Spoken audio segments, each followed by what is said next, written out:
Est-ce que toute l'Europe, est-ce que tous les pays de l'Union européenne sont d'accord sur cette position? Aujourd'hui, il y a une majorité en Europe. Il y a une majorité, hein. Il y a 15 chefs d'État et de gouvernement qui sont de ma famille politique, qui sont de droite, et qui sont prêts à agir parce qu'ils voient bien que l'immigration est une immense source d'insécurité. Vous savez, on parle beaucoup de sécurité en ce moment, on parle beaucoup de défense, on parle de menaces géopolitiques. Je vais y venir. Mais la question migratoire, c'est un enjeu géopolitique.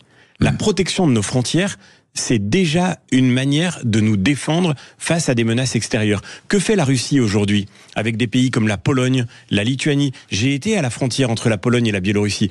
Tous les jours, la Russie organise une crise migratoire à la frontière de ces pays. Elle envoie de manière totalement organisée des personnes qui cherchent à rentrer illégalement sur le sol de ces pays. Ce que personne ne remarque d'ailleurs. Eh bien, vous voyez, je le dis à votre micro. Aujourd'hui, c'est très concret. L'immigration est devenu un outil de guerre hybride. La guerre, c'est plus seulement la guerre entre deux armées qui se font face.